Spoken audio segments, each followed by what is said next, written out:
It's time for health tips.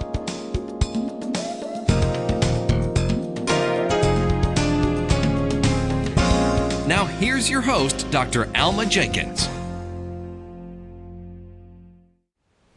Good evening. I'm Dr. Alma Jenkins. Thank you for tuning in again to Health Tips. Well, before we get started, let me just take care of first things first. Please let us know if you would like us to come to your group or your church, your organization, and speak about a health topic. We would love to do that. Give us at least 3 to 4 weeks lead time. The more lead time, the better, because we like to have handouts and, make it worth your while to come. Sometimes we don't really appreciate the value of time.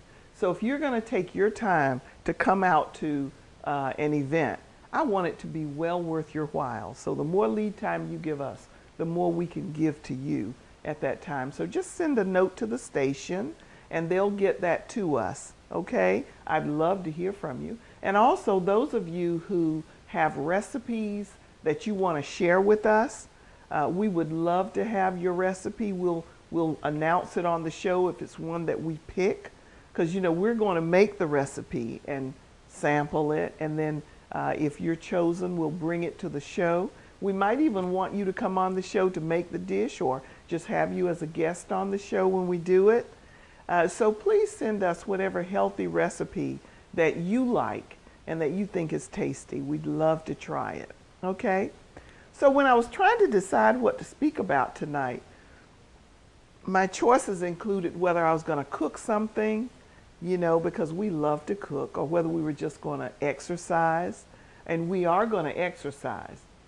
But what I wanted to do tonight is talk about something that I think is a good bit of information for you on this particular vegetable. It's one that has gotten both good comments and bad comments. In fact, it's a vegetable that my sisters have teased me about. And to take the mystery out of it now, I'm going to tell you. I wanted to tell you a little bit about garlic. Garlic. Why did I pick garlic?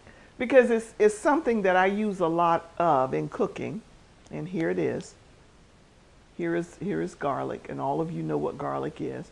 But when you open it up, it has several cloves in it, maybe 10 to 15 or so cloves inside this one bulb of garlic. And when you really start looking at garlic, there are so many good things about it that I thought to myself, I wonder if they know just how good garlic is for you. So I think I'll just say a little bit about garlic tonight. And then we're going to exercise, okay? So what about garlic? Well, I wrote some things down, and you might want to go to the internet and Google garlic, and you'll find out some of the same things that I'm about to tell you. And I put some of them here. Well, it has few calories. All right, I want to put this to where you can see it. So it has few calories. In fact, a bulb like this, likely to have, it's estimated might have about 42 calories. Let me make sure. A 1 ounce serving of garlic. Okay, that's what it's saying. A 1 ounce serving of garlic would have 42 calories. But it also would have manganese, vitamin B6, vitamin C, selenium, and fiber, a little bit of fiber. And it has what we think are decent amounts of calcium, copper, potassium, phosphorus, and vitamin B1. So you're getting vitamins and in garlic, and few calories, okay? So that's a good thing. All right. It combats sickness. Now I want to make sure I'm telling you the right thing about the calories. The source that I have is off of the internet, called Proven Health Benefits of Garlic, and it's put out by Authority Nutrition. Now I tried to cross-reference this information so that I was giving you the correct information, and I cross-referenced it, and it's consistent. So talking about combating sickness, what about that? Well, it's thought that the allicin in the garlic. It contains a substance called allicin, and it's thought that this is the medicinal part of garlic. Let me just read to you what it says here. The famous Greek physician Hippocrates said, "Let food be thy medicine, and medicine be thy food." And that's because even then they recognized the medicinal properties of garlic. And even in ancient times, it was used for its health and medicinal properties, being used by the Egyptians, Babylonians, Greeks, Romans, and Chinese. Now, the entire head is called the garlic bulb, as I said here, and the little components of it are the cloves. And when I talk about combating sickness, it is thought that garlic can be a supplement for your immune system, that the supplementation of garlic is known to boost the function of the immune system. So it is thought by some that cold symptoms can be reduced with the use of garlic. There was one study that said that the average length of cold symptoms was reduced by 70% from 5 days in placebo to just 1.5 days in the garlic group. So the group that took the garlic didn't stay sick as long as the group that didn't. And another study found that a high dose of garlic extract can reduce the number of days sick with a cold or flu by 61%. So, good deal, right? And right now there's some stuff going around because of this weather change. So it wouldn't be a bad idea for you to include garlic in your regimen. They make garlic pills, garlic capsules, that kind of thing. Okay. Decrease blood pressure. All right, so I cross-referenced this, and more than one source does say that it is thought that garlic supplementation can have a significant impact on reducing blood pressure. In one study, aged garlic extract was just as effective as atenolol at reducing blood pressure over a 24-week period. But let me caution you. Don't go out and stop your blood pressure medicine and start taking garlic and say, "Oh, Dr. Jenkins told us we can just do." No, no, no. Take your blood pressure medicine. This is one particular study, but I don't know how many other studies were done to confirm that, but I think that there have been enough studies to suggest that it may have an effect on your blood pressure.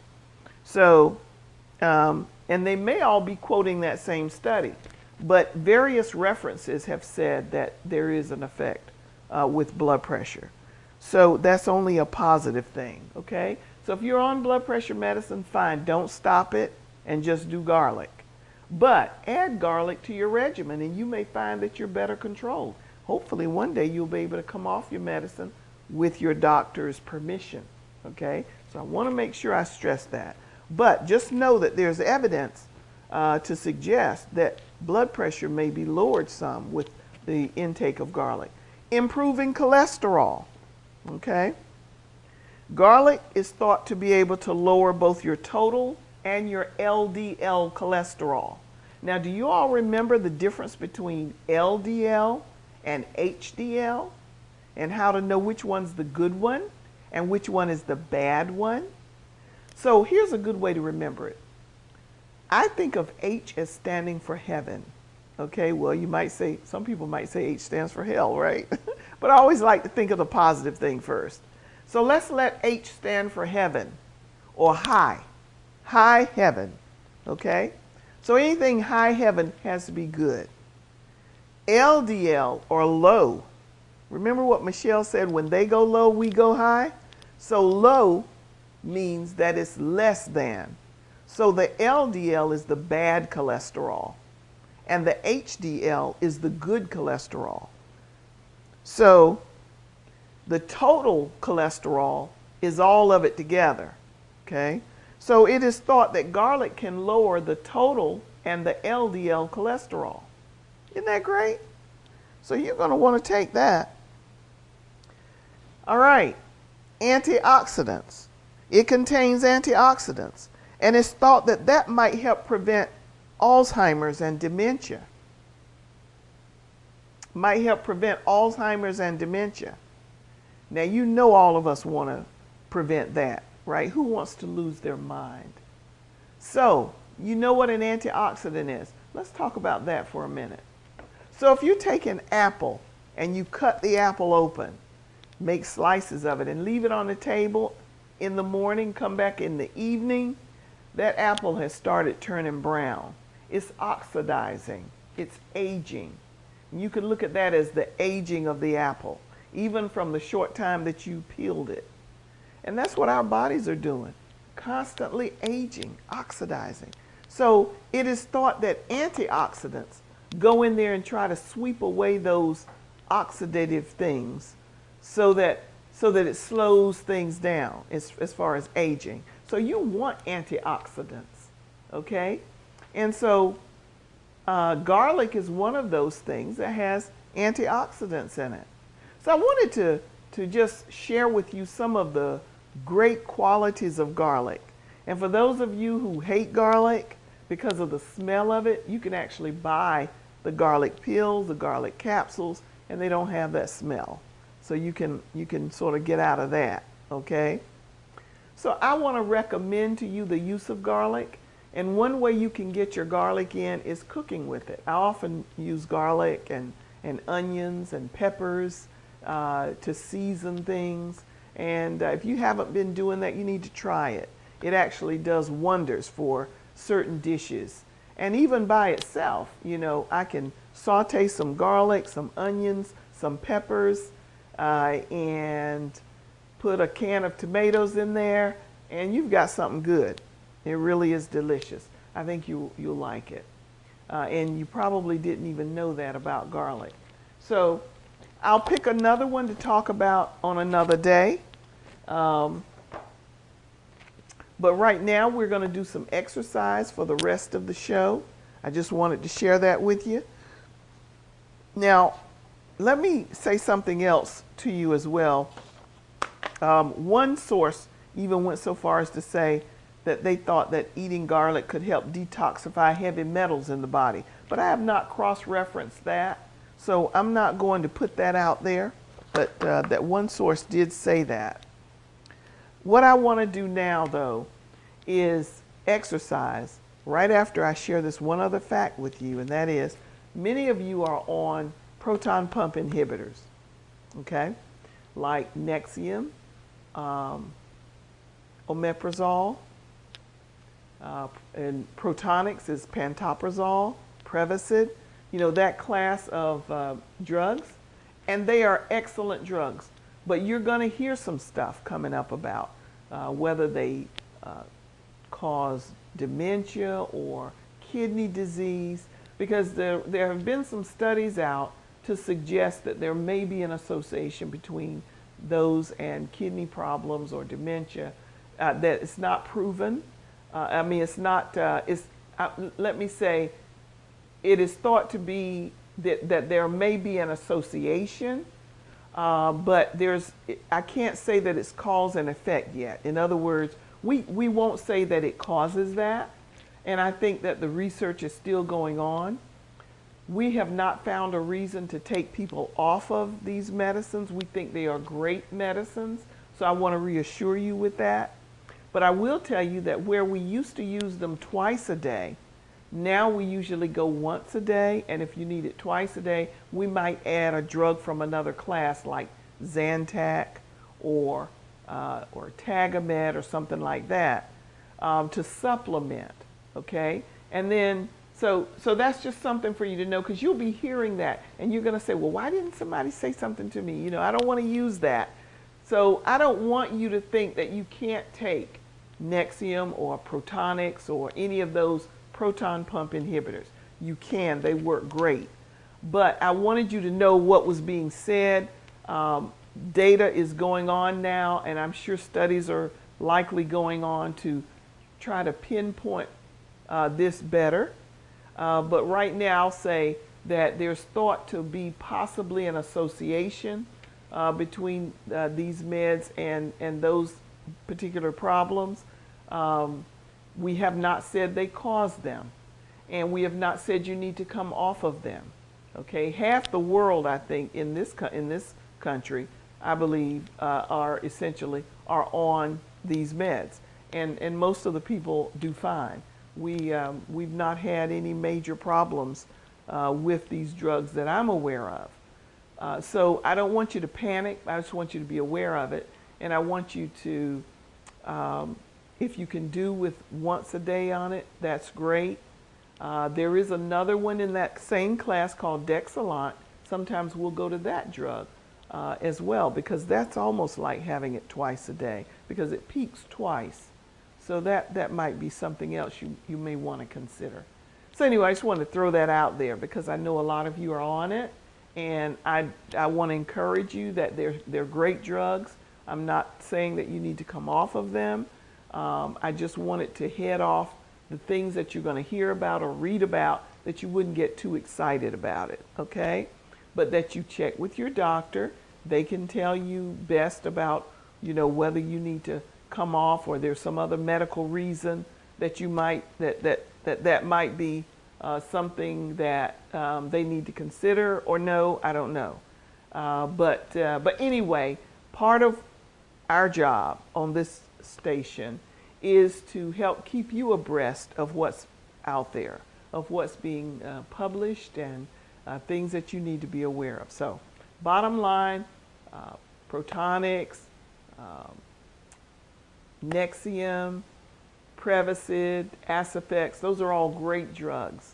And check with your doctor if you have any particular concerns about them, and drop us a line if there's a question about them that we can answer for you, okay? So let's get your cans out now. I hope I haven't totally confused you. I was hoping that would just help you to know that when you hear that, you can say, oh yeah, Dr. Jenkins told us about that. I'm not going to worry about it. I'm just going to talk to my doctor if I have concerns, and I'm going to try to use what I need, but not more than I need, and I'm going to try to not have to go to twice a day if I don't have to. How about that? I think that's pretty safe to say. All right, so here we go. 1 and 2, 3 and 4, 5 and 6. And for those of you who are on it twice a day, I still wouldn't panic about that. Go ahead, and when you get to where you can that you can use less of it, do that. If you're having to be on it twice a day, then, I have a patient just came in last week. That's the only thing working for her right now. So she needs to be on it twice a day for now. But she's going to try other things in terms of anti-reflux regimen. And those of you who have reflux know what that is, right? You allow 3 to 4 weeks between eating and lying down. You're going to avoid caffeinated beverages as much as possible. You're going to be careful with acidic foods like tomato juice, orange juice. You're going to be careful with greasy, spicy foods.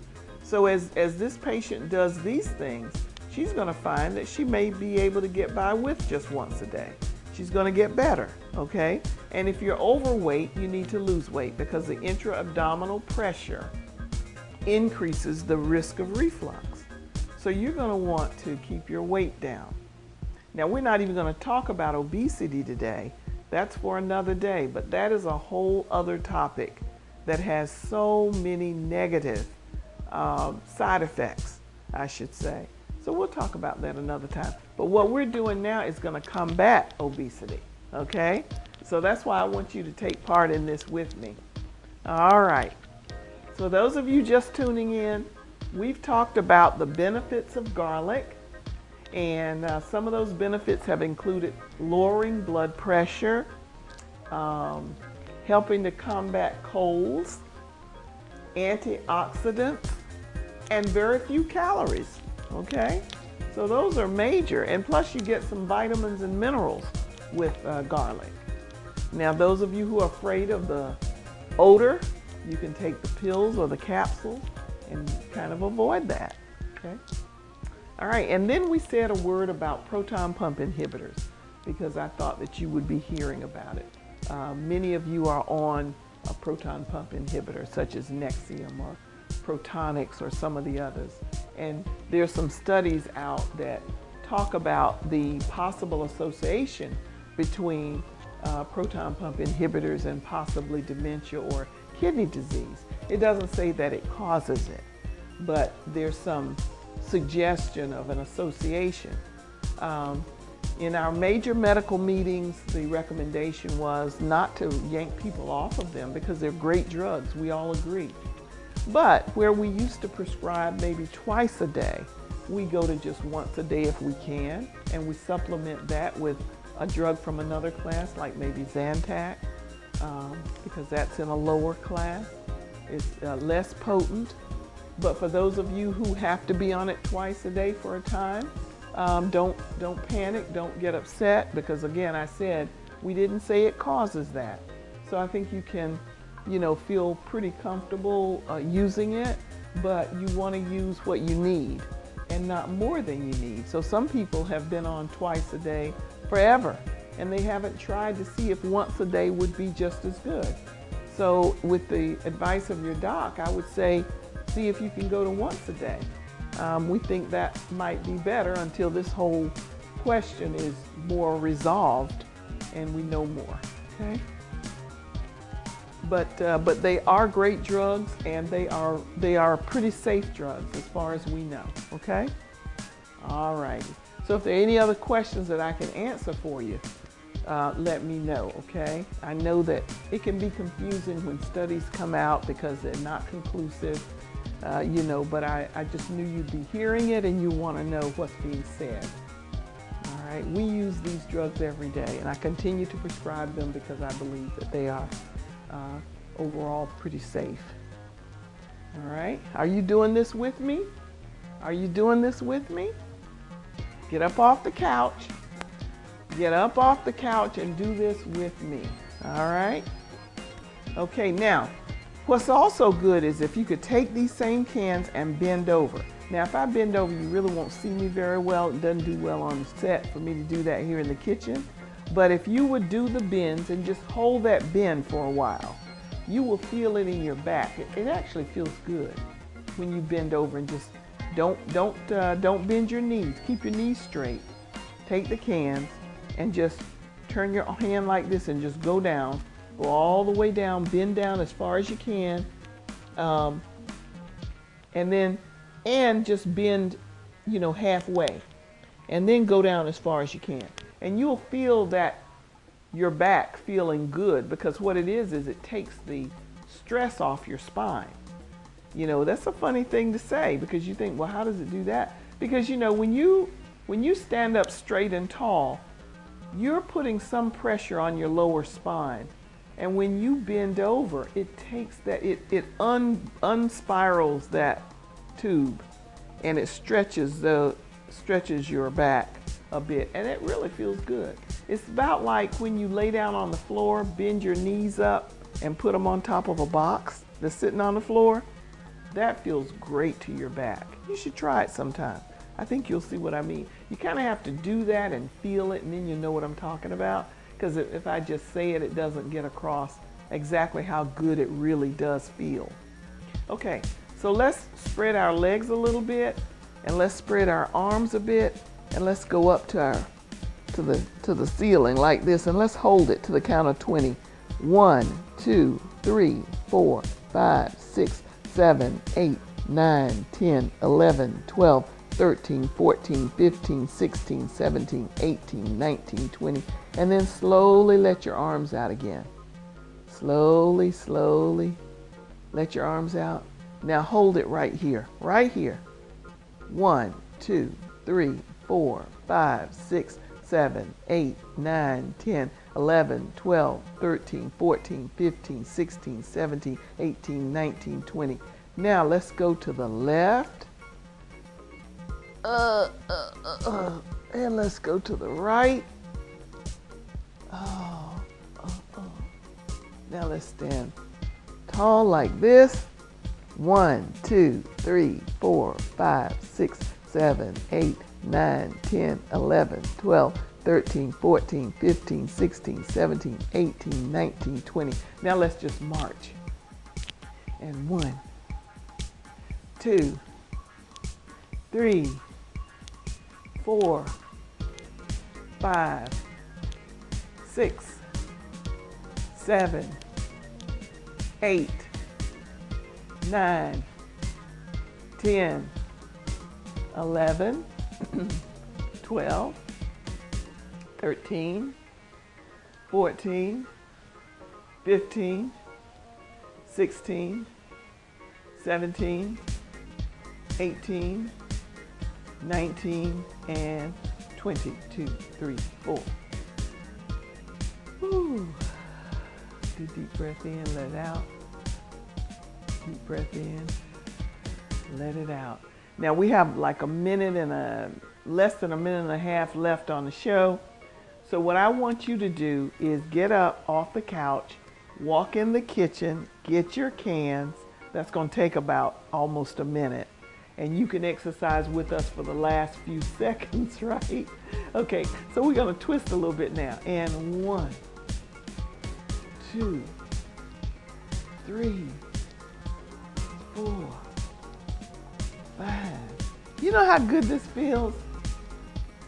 7, 8, 9, 10, 11, 12, 13, 14, 15, 16, 17, 18, 19, 20. Let's do 25. 21, 22, 23, 24, 25.